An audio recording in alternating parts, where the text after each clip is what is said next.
Welcome back to the channel, everyone. Harold here, Figuremania Show. Hope you guys are doing well wherever you are in the world. And in today's video, we are taking a look at the brand new Hiya Toys Exquisite Super series, Ghost in the Shell, Standalone Complex, Motoko Kusanagi. And before I go any further, I want to give a special shout out and thank you to Hiya Toys for sending me out this figure for review. If you guys are interested in picking up this figure, it is opened on pre-order at kowkistoy.com. You can use my promo code Figuremania-kowkis to get 6% off. Now let's continue with the review of this very cool looking figure. I want to give you guys a quick look at the box art, and I think this is a very elegant looking box art. So when you take the slip out, you get an image, a drawn image of Motoko Kusanagi from the anime, and this looks fantastic. Now, if you guys are box collectors and stuff, I mean, this is definitely worth the keep. For me personally, I'm not a box person, so yeah, but it's a really nice looking box. Motoko comes with everything you see here, and you get a whole bunch of hands, nice accessories. You get a rifle with a suppressor, and you can remove it if you'd like. I personally like the suppressor look, so I'm going to keep it like that. There is a knife that comes with the figure, a handgun.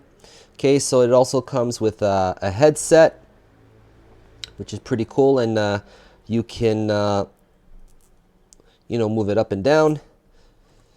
And there's this one particular accessory. I really don't know what this is. I've been asking people around if they know what this is. I thought this was glasses at first, but I don't know. It doesn't seem like I can accommodate it on her face or things. Maybe this is a headband. I don't know. But you get your typical stands that do come with your Exquisite Super. You get your box that you can house all the stuff in it, okay, which is nice. So that's pretty standard for the Exquisite Super. So let's just look at the figure's details. Taking a look at the sculpting detail and paint apps, Hiya Toys did a phenomenal job with this figure. It looks just like how Motoko is portrayed in the anime. So it has a very sleek, elegant design for the sculpt. And the paint app on this figure is beautiful. So there's nice shades of like different kinds of grays on the legs on this part over here and things. So all throughout the figure, it just looks very good. It's very anime-esque, and especially the details in the face, which I will get to in a minute. And the cloth goods cape is a nice touch, and it's easy to remove. And let's look at the details of the head sculpts. Taking a look at all three head sculpts. Now, I have a difficult time trying to determine the differences in terms of the face between these two over here. Now, the hair is different, which you can see that, but in terms of like the face expression, it doesn't look to be all that different, for at least for me. But the positioning of the eyes are different. This one is looking straight on, where this one's like off to the side, and this one over here is the battle version. Okay, so you can see the angry expression in this head sculpt, which I like very much. And all three of them have the same, the eye applications are very well done. The eyes are very anime-esque, so it's nicely done. So this is really cool. So I personally like the battle version, okay, but I like this one too. All three of them actually, they're all pretty nice. So removing the jacket is very easy. Just remove the hands first and then just slip it off. Now, do be mindful that there are bracelets on the figures. So that's when you have the hands that have her gloves, you can use those on. But she also has hands that doesn't have the gloves, so you can remove those bracelets. So that's pretty cool. And as you can see, there's a lot of articulation for this figure. So starting with the head, there's no neck articulation, but there's enough movement range for the neck that she can look up fairly well and down.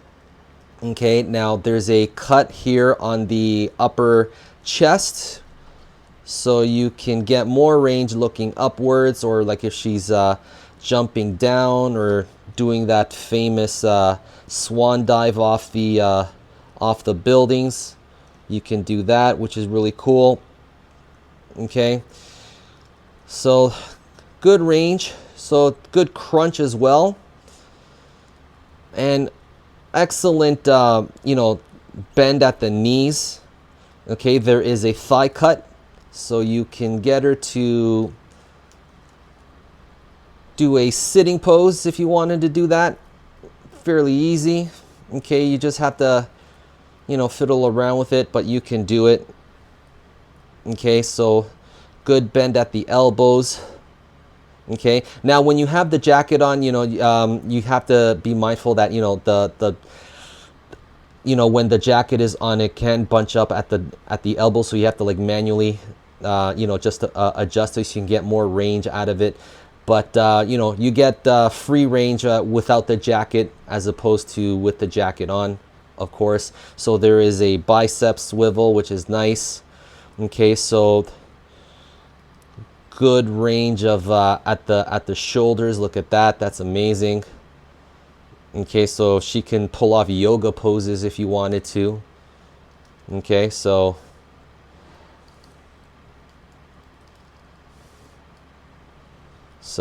very nice. Okay, so there's even a cut at the waist.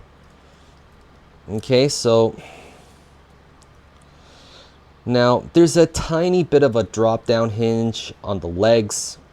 Okay, so it allows for more range for the legs, so she can almost do the Van Damme pose, which is cool. Let me just adjust the arms here. Okay, and for the boots, you know, the boots are rubber, but like there's a ball joint here where you can adjust the positioning of her ankle and things. So give her like, you can put her in that kicking stance where she's about to kick somebody's head off. Okay, so this is all very cool. This figure is really nice. Spending a few days with it and doing toy photography, I really like it. Here is a martial arts kick pose. I always like to do this with figures just to see how well they can balance, and this figure can do it pretty well. You know, you just have to take your time with this figure, but there's a lot of interesting poses you can get with this figure. And here's Makoto's famous swan dive off the top of the building from the original film back in 1995, I believe it was. Yes. And before I forget, this is the headset that comes with the figure, and as you can see, this is adjustable. You can put it right over her eyes. That looks very cool. So when she turns on her her cloak and becomes invisible, this is pretty cool. I think that's what it is.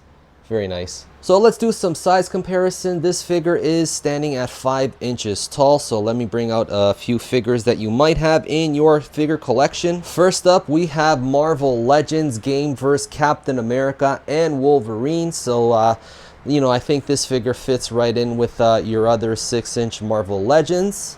And for the next size comparison, I'm bringing out two very big boys. I got Marvel Legends Game vs. Juggernaut, an awesome figure. And one of my personal favorites, this is my custom Hulk. This is actually Loose Collector's The Monster Hide, which I custom into a Hulk. And I love the way these two look together. You know, this is very cool. And the next size comparison, we have 3-Zero's Mega Man X. We have Storm Collectibles Arena Ryu and SH Figure Arts Jin Kazama, and these figures fit right in very nicely with each other. And for the next size comparison, let's bring out the Hiya Toys family.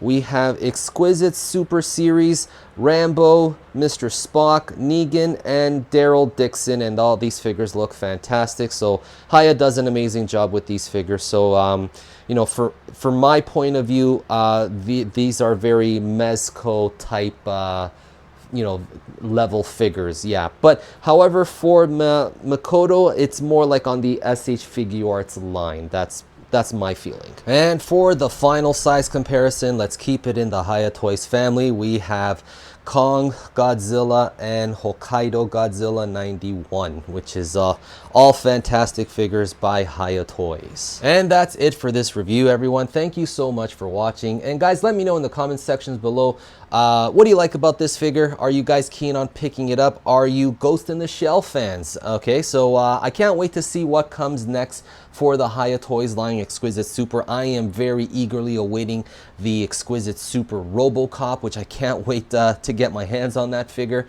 And yeah, so once again, thank you so much Hiya Toys for sending me out this figure, and I will check you guys in the next video. Take care, everybody.